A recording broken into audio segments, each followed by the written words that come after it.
Good morning, everybody, and welcome to our members briefing today, focused on ESG. The topic is how to tell your ESG story. And with me, I've got our partner, Gihan Hyde, the CEO of Communique. And we are very excited to have Communique with us today because Communique is one of our partners at FINTECH Circle. And my name is Susanne Chishti. I'm the CEO and founder of FINTECH Circle. Most of you know me already. And as you know, we have chosen the best partners for fintech startups to work with across a whole range of needs which fintech startups have got and fintech scale-ups have got globally. And of course, ESG is one of the key themes for all of us since many years already. But now it really comes to fruition where people want to actually get things done and want not only to get it done, but also to talk about it in the right way, to communicate the right things they are doing in their own ESG objectives and ESG agendas. And so that's what our conversation today is all about. And Gihan, of course, is an expert in this field, running her own company dedicated to ESG, reporting, ESG communication. And so I'm very excited to have Gihan with me today. So Gihan, welcome. Thank you very much for joining us. Thank you for having me, Susanne. It's lovely to be here. And hello, everyone. Thank you. And what I want to do today with our audience, we want you to be lively engaged with the content you will learn about. So we'll hand over to Gihan now to give us an update via a slide deck about the most important things for you to know. And then we will go directly into a Q&A session where you can ask anything you like, anything you want to know, and you can do that on the right side of your screen where you've got the chat and the Q&A functionality, so you can just type in your questions. We see them. We will respond back to all of your questions after Gihan's presentation is completed.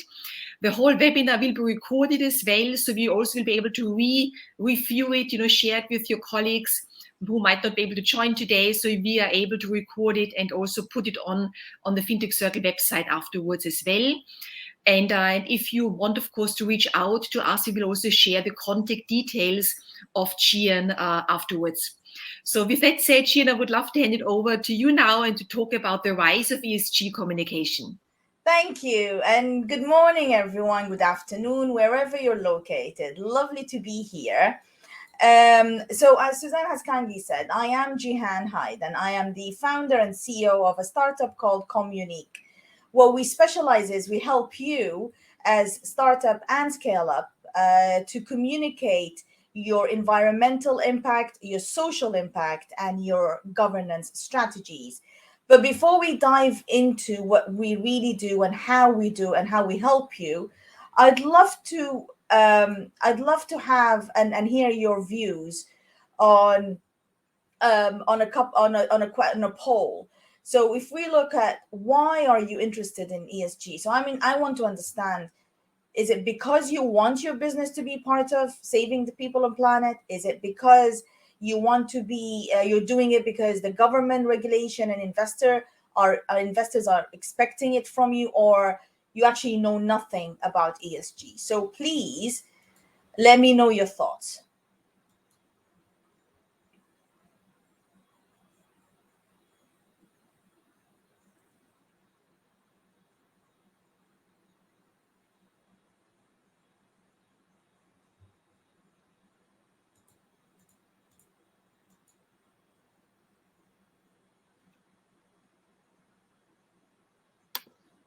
Okay. I think we can see the results coming in. So we have got so far 100% of all respondents say response number one, answer number one, which is great. Oh my God. Yes, please. Oh, you just made my day. Excellent. So you're definitely in the right webinar. I have a frozen thing. So I don't know, Irina, what am I supposed to see now? In front of me is the poll questions. What do I do? I said submit and it's not submitting. If you can just close it. It's not allowing me to close. Now I am. Okay. So 100% is saying that they're interested in saving people and planet. So perfect. So let's do that. So before we go into ESG, I'll walk you very quickly on Communique. So we are a team of 9, and we are experts in environmental, social, and governance communications. The work we have done so far impacted more than 200,000 customers, 150,000 employees, and yielded to 300 million pounds worth of investment deals closed. We are experts in 8 different sectors, and we worked across 6 different countries. The way we help you is, what we do is, the first thing, we understand your vision as a business, your purpose as a business. And then based on that, we help you craft the messaging that would really highlight your people and planet efforts, so that everyone within your stakeholder and shareholder sphere would understand what role do they play in saving people and planet. And finally, we make sure that your brand is maintained and is very strong, and that everyone, when they read about your brand, they understand exactly how you're saving people and planet. Our case studies and our work has been featured in some of the publications, including the ones in front of you. We have helped as well. Some of our clients included HSBC, Barclays, BP, and the Department for International Trade. And it's also a proof that we do understand what we're talking about, and we're not just full of nonsense. So let's start with ESG. ESG as a terminology it's a term that's being used since 2016 by investors, but it really got highlighted and became at the forefront of reporting since 2019, and then it's exploded last year. If you ask Joe in the street about ESG, he will not have a clue what it means. If you ask Jane, the same thing, she will have no clue.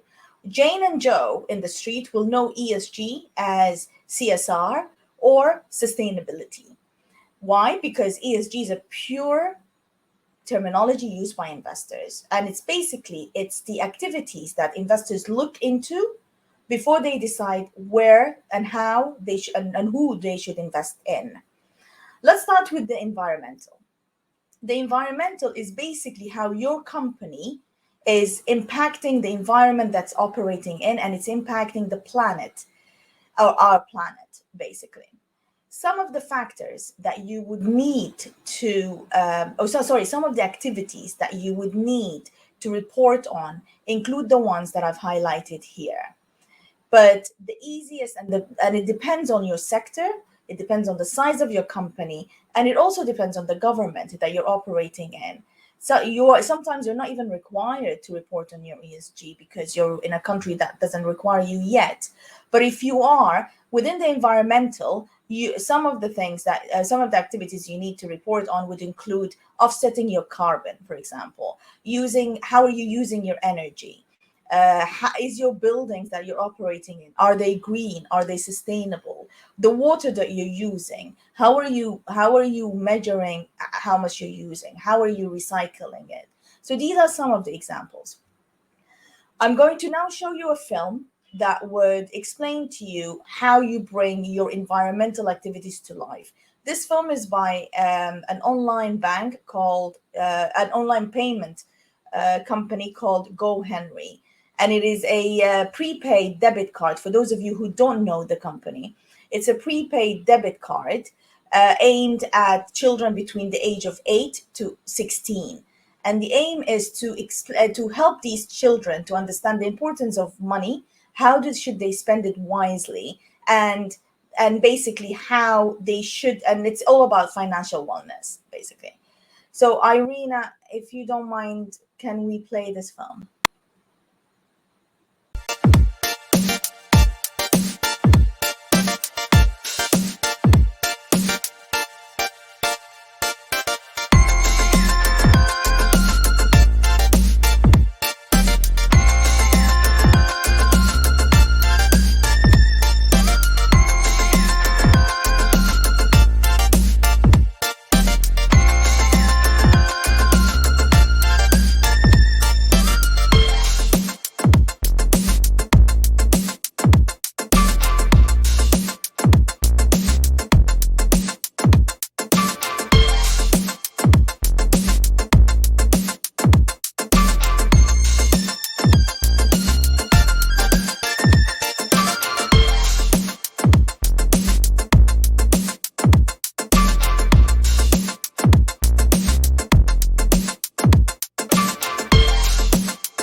Thank you, Irene.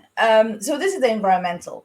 And I have to admit, the environmental aspect of ESG is the most difficult one to really report on, because it's very technical and requires a lot of data sets, and everyone is really worried about this part. Now we go into the social. What does the social entail? Social basically entail how are you as a company positively impacting the society that you're operating in, and your stakeholders, including your employees, your shareholders, your communities, and your governments that you're operating in. It's the easiest part of the ESG that you can measure and that you can report on, because it's all tangible and the data sets are not as complicated as in the environmental data set. Some of the social aspects would include your employee well-being policies, your health and safety policies, your pay gap, your gender pay gap policies, for example. So if you look here, these are some of the activities that you would report on, again, depending on your size, your sector, and the government and the society you're operating in. The campaign I'm going to share with you that falls under the social is from an online bank called N26. And they're based in Berlin. And this is a perfect example of how you could highlight your social impact. So Irina, if you don't mind, can we play this one?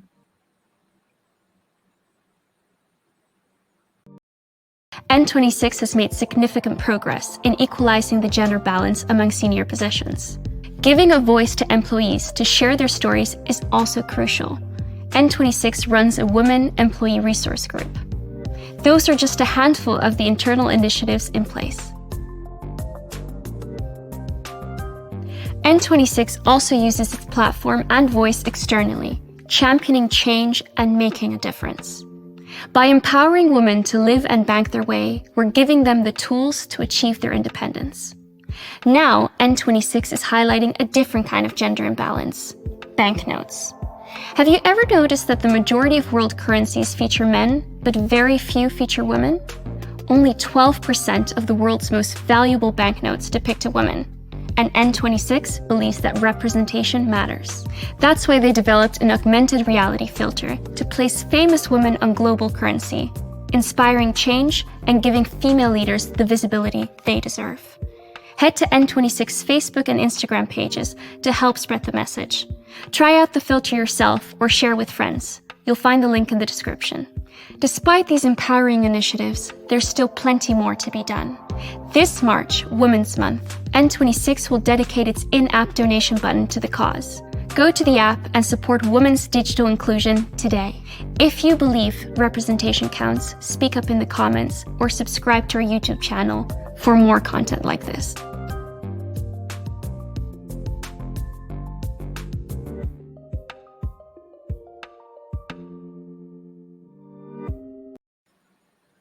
Thank you. So that's an example of a social campaign. Now comes the governance. Governance is a bit tricky because it's all about how you are governed internally and how are you reporting externally. Unfortunately, when it comes to communications, you'll only find the governance campaigns when there is a scandal, because that's when they have to prove that they're actually properly governed. Some of the activities that falls under the governance umbrella include: do you have enough female leaders on your board? Is there a separation between the powers of the chairman and the CEOs? Is there a policy that determines how big your board should be from a size perspective? Or is there a percentage when it comes to the voting gap between a cap between the different members and the chairman, for example? The campaign I'm going to share with you, it's by Enron, which is an energy provider, and it was a massive scandal because they actually fixed some of the interest and they claimed some activities that they did not deliver. So Irina, if you don't mind, please. Used to be the 7th largest corporation in the United States. At one point, valued at over $70 billion. As of 1997, however, they started losing money and accumulating debt. Instead of admitting their mistakes and making changes, Enron executives decided to hide the losses through accounting tricks because they didn't want the Enron stock price to go down. Risky decisions kept being made, and the truth was hidden under the rug. As of 2001, however, the media started wondering whether or not Enron was overvalued. This obviously put a lot of pressure on Enron stock prices, which used to be as high as $90.75 per share. Insiders decided to cash out and started selling lots of shares, and prices kept falling until they ended up at below $1 in late 2001. In December 2001, Enron ultimately filed for bankruptcy. Approximately 20,000 jobs and $2 billion in employee retirement funds were lost. Many executives were brought to justice, and some of them ultimately ended up receiving prison sentences. Enron was an early example of just how recklessly some corporations are managed. We then had countless other examples, mainly in the financial industry, especially after the Great Recession of 2007 to 2008. Do you see a pattern? Thank you. So this is an overall explanation of what does ESG entail and the different activities that falls underneath it. But before we go into how should we communicate ESG, I want to give you a context. I want to give you the background story of why and how did it come into fruition as a ways of reporting. In 2015, the UN and its 197 countries, they gathered together and decided that enough is enough. We need to start focusing on people and planet. And to do that, we need to provide a framework and a set of goals that each country needs to adhere to. You will know this as the UN Sustainable Development Goals. In other words, SDG. SDG has 17 different goals. They would tackle different aspects, eradicating hunger, for example, eradicating poverty, saving the climate, and the list goes on. 17 goals. Nothing happened. Some countries took it on board, some didn't, some ignored it. Move on, 2019. A girl called Greta showed up, and then she completely took the world by storm, and she completely opened our eyes towards what's happening to our environment and climate. That was great. She made us focus on the E part. Move forward, 2020. We went through 3 different crises: health, which is COVID, societal injustice, which is the Black Lives Matters movement, then finally our economical crash. 2020 was extremely important for ESG because it allowed customers, investors, employees, and organizations to really sit back and reflect on how do they want to impact positively their people on planet? What is their purpose as individuals? And what should they be doing to highlight the importance of people on planet? And this is where ESG really erupted. The way that the UN designed its SDG, and just for you also to understand, ESG is a subset of SDGs. So the North Star is the SDG, the UN Sustainable Development Goals. Then underneath it came ESG, which is the reporting of these goals. The way it was designed is that the environment is our foundation. We need to get our environment right. And for that, the UN gave us 4 goals that we need to look into. If we get the environment right, our society will nourish. And as a result, the UN gave us 8 different goals to focus on. If we get the society and the environment right, our economy will thrive. The icing on the cake, which is the candle, is that nothing will be achieved without the right partners. So it's all good and well. As a company, you say, I want to offset my carbon, for example, and I want to be carbon neutral. But how would you do that? You're not the expert in the environmental services. So what you need to do is you need to partner with the likes of ecology, for example, to make this happen. In other words, without partnership, you will not succeed.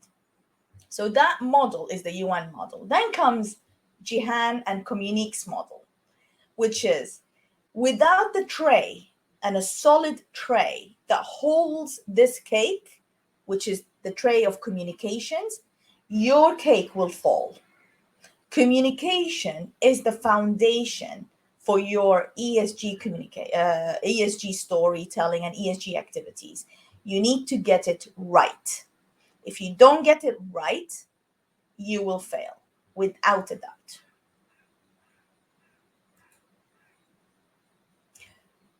So we understood the context. We understood what is ESG. We understood where did it come from and how did it come to fruition.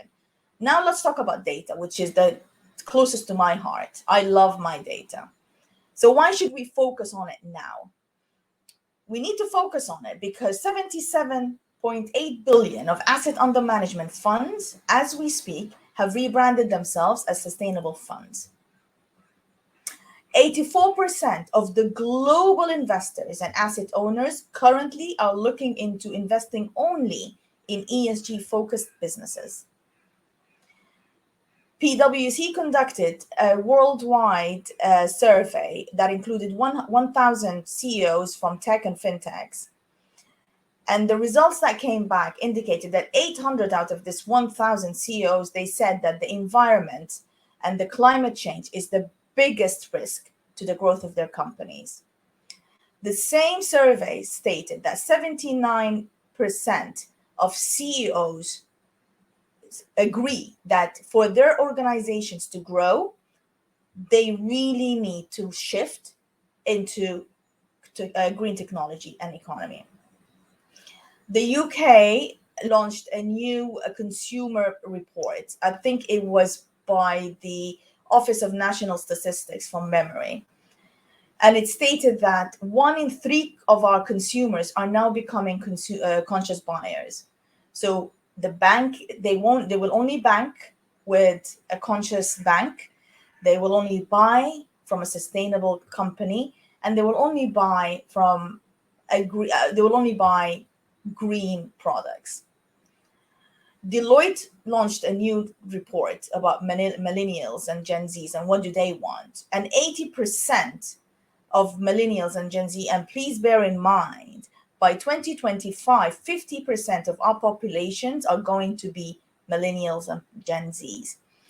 80% of those already are saying that they will not work for you as a company if you don't have a clear purpose and you don't have a clear ESG strategy.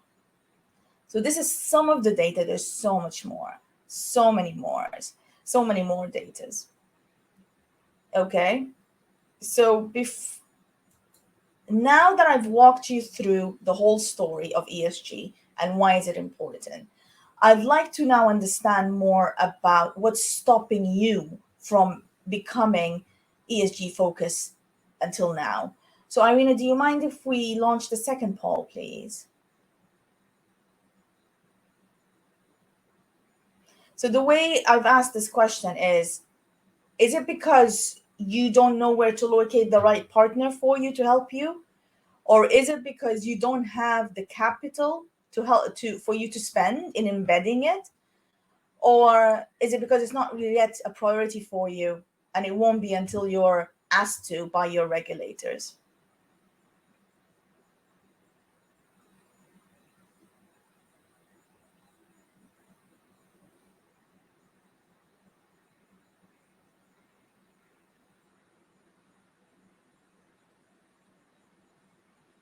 Okay, so what's the results? I can't see the results. I just saw the first one was the second question came up. So the capital is lacking for people to actually respond and implement ESG strategies, but I don't see the other coming in. Let me just check.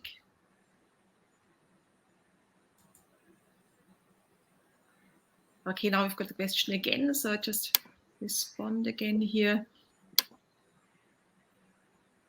Yes, so far the responses were we don't have the capital for embedding it. This is the main reason where people think it is they don't have any free capital to embed their ESG goals, ESG strategies. Okay. Perfect. It's good to know this. And I'm aware that, yes, capital is definitely a key obstacle, especially when it comes to startups, because it's not really at the forefront of their business model yet. Okay, so how do we communicate ESG effectively? What do we do for us to really shout our ESG communication efforts, or initiatives? The first thing is, when you decide that you want to be ESG focused, i.e. you want to save your people and the planet, you need to think of, why are you doing so? What's making you do so now? And you need to understand and very clearly articulate, what is your purpose as a company before you do anything. Because if you don't get this right, your foundation is going to be ineffective, basically, and very weak. If it's a tick box exercise, then forget it. I would advise you don't do it right now. You wait until you're ready. The second advice is that you need to tell the economical story behind your ESG. So if you have decided to change your business model to become more sustainable, you need to clarify to your customers, to your employees, to your shareholders, what is the economical benefits of it. Because it's not easy to change your business model to reflect that. So you need to think from a positive point of view. You need to think of, how much money are you going to spend, and how are you going to be using this money that you're going to spend thanks to you being sustainable. You also need to make it a very positive story. As human beings, we are not designed to withhold negative information for long. We would sympathize with you if you tell us bad news at this moment of time, but the minute we leave you, we are designed to completely wipe out negative stories. And this is why, when you are telling your ESG story, you have to make it positive and focus on nostalgia. Make it relative, make it a happy story, and give me a alternative. If you're telling me to become sustainable, great. Okay, but what is my role? What am I going to do? How am I going to help you as your stakeholder, whether I'm a customer, whether I'm a shareholder? So try and focus on your positives. Okay. Always have, and this is mainly for scale-ups, when they do have larger employees, make sure you have an ESG champion on board and champions who are really passionate about it, who would help you gather information from your employees about what are the best activities that you can implement, what are the best ideas that you can implement. For example, it was actually I was speaking to an employee from Starling Bank the other day. Revolut Bank.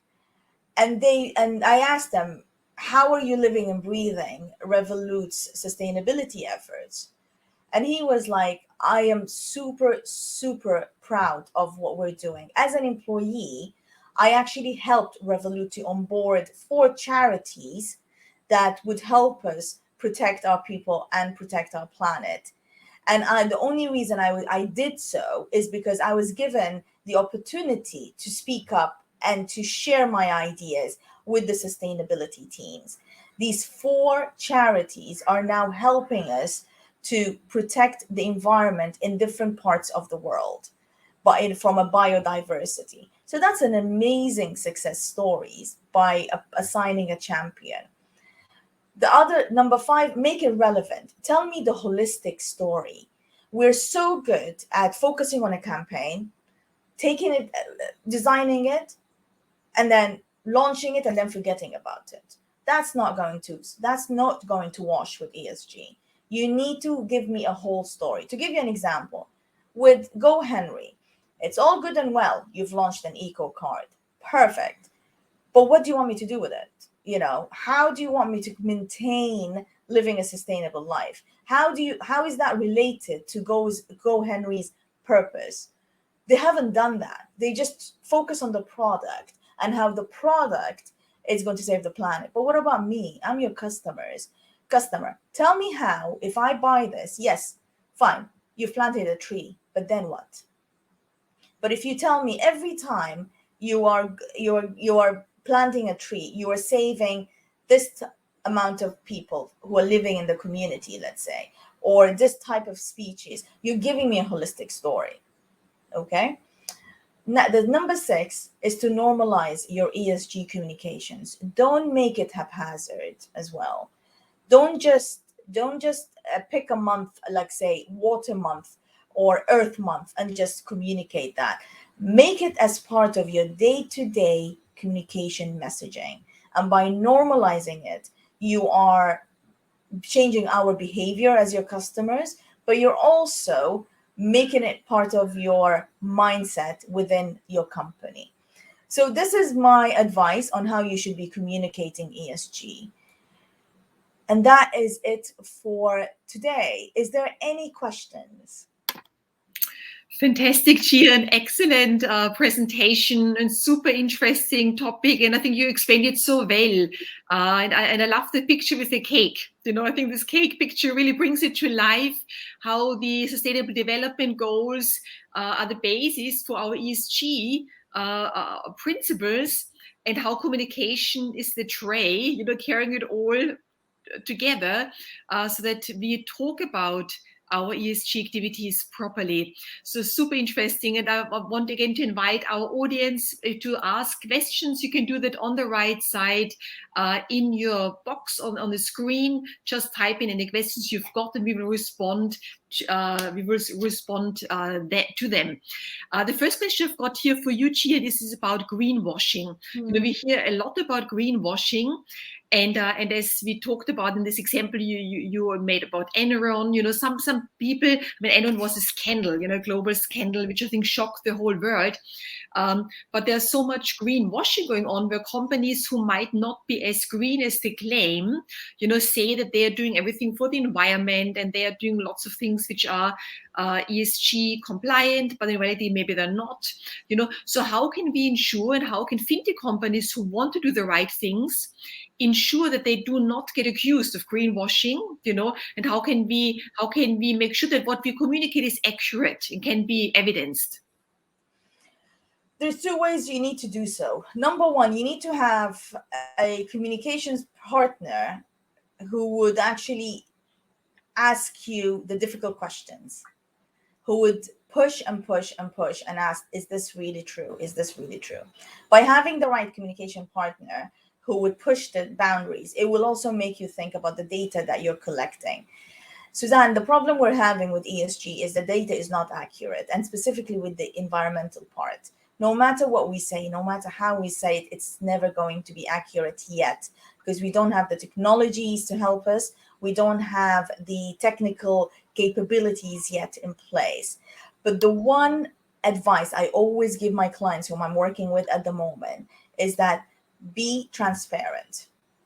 If you are not sure of this data, and if there is even a smallest doubt about this data, be transparent and say, we acknowledge that this data might not be 100% accurate, but we are working on fixing it. And we would love your patience with us when we are fixing it. So transparency is key. Honesty is definitely key. And having the communications partners who are going to push the boundaries are also key. That makes sense. And lots of the fintech companies, in our FINTECH Circle community are either startups or they're scale-ups, and they might not have yet focused on ESG. They might have focused on developing a new product, a new service, launching and finding the first customers, growing their revenues, and now they want to add ESG to their activities. So how should they get started? What's the first thing you should do in the first months, or in the first 3 months of your journey? What should be your goal maybe by the end of the year? What would be your recommendations? I have 2 recommendations. First of all, the fintechs in the different parts of the world, whether they like it or not, you will need to start reporting on your ESG, because the taxonomies are going to be in place. Your regulators are waking up now and they want you to report on it. So it's coming. It's definitely coming. How do you start the journey? Number one, make sure why you want to be ESG focused and what parts of ESG applies to you. So for example, as a fintech, you don't have hazardous waste to worry about. So that's out of the window. But you do have digital pollution. And we know that. So the first thing is to understand what within the aspects that I've just shown you, what applies to your sector and what doesn't.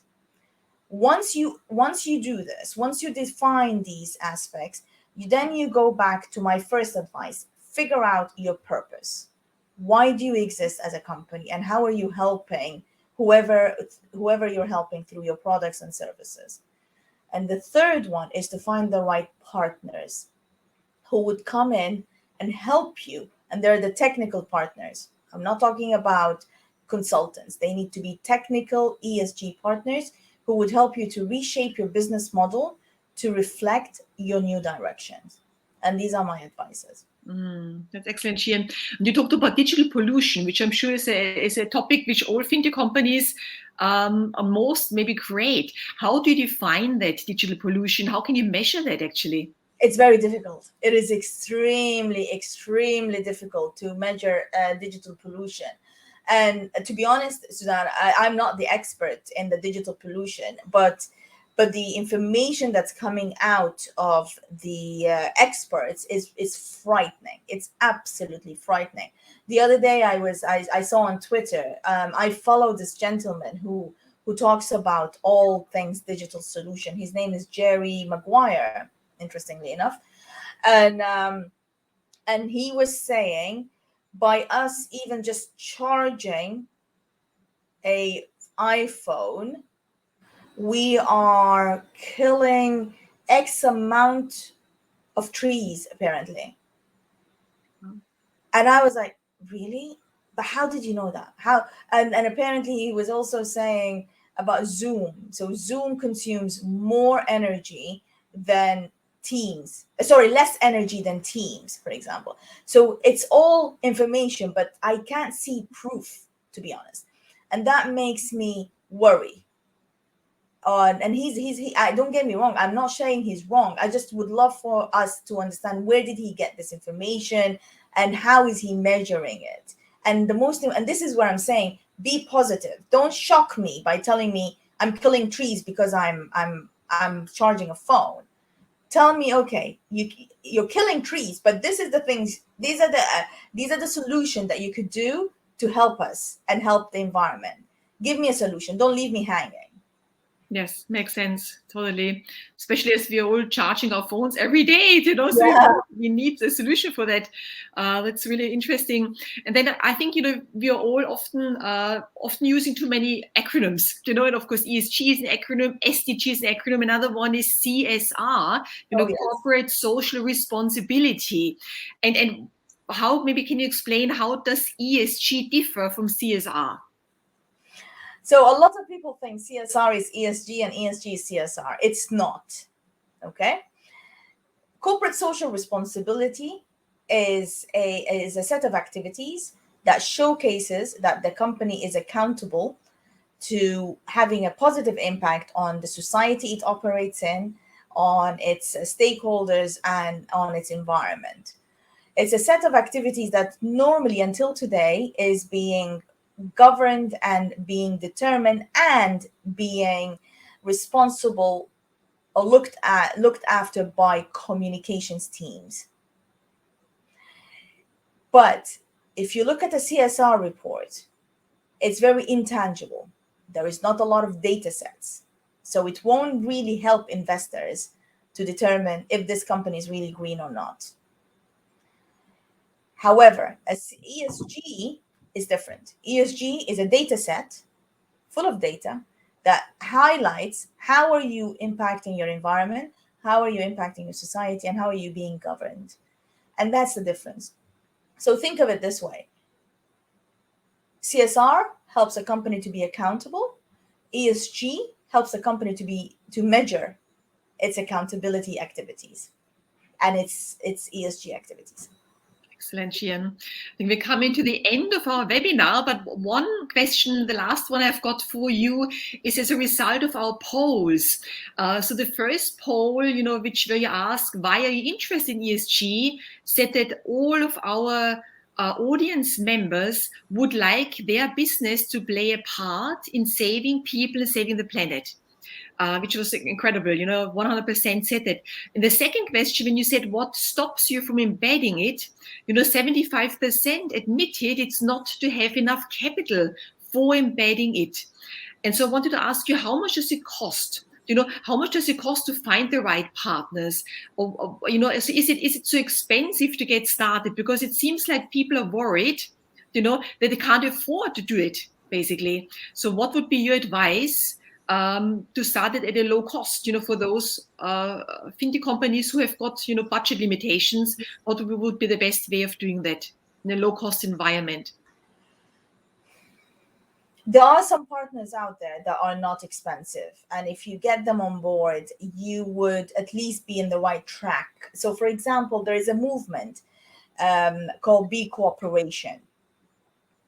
And B Cooperation is an assessment tool, and where you answer around 200, I think, questions. I've just done it myself now.